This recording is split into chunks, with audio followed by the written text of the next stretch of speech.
వేములవాడ శ్రీ రాజరాజేశ్వర స్వామి దేవస్థానం ఆవరణలో అప్పచారం జరిగింది. అన్యమత ప్రచారం చేయడమే కాకుండా క్రిస్మస్ సందర్భంగా ఆలయ ఆవరణలో మాంసాహారాన్ని పంపిణీ చేశారు. లడ్డూ కౌంటర్ పక్కనే కొందరు గుర్తు తెలియని వ్యక్తులు చికెన్ రైస్ పంపిణీ చేశారు. రాజన్న ఆలయంలో 14 మంది ఎస్పీఎఫ్ సిబ్బంది, 36 మంది హోంగార్డులు పహారా కాస్తుంటారు. వందల మంది ఉద్యోగులు పనిచేస్తున్నా కూడా ఆలయ ఆవరణలో చికెన్ రైసు, కోడిగుడ్లు పంపిణీ చేశారు. విషయం తెలుసుకున్న బీజేపీ నాయకులు దేవాలయం వద్ద నిరసన వ్యక్తం చేశారు.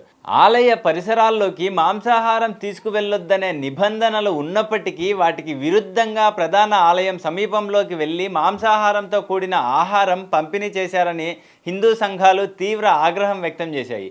ఈ సంఘటనపై దేవాలయ అధికారులు స్పందించారు.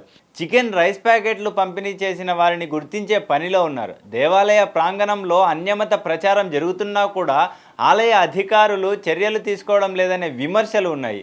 ఈ సంఘటనపై ఆలయ ఈవోతో పాటు పోలీసులు సమగ్ర విచారణ జరిపి బాధ్యులపై చర్యలు తీసుకోవాలని హిందూ సంఘాలు డిమాండ్ చేస్తున్నాయి. జై హింద్, జై భారత్.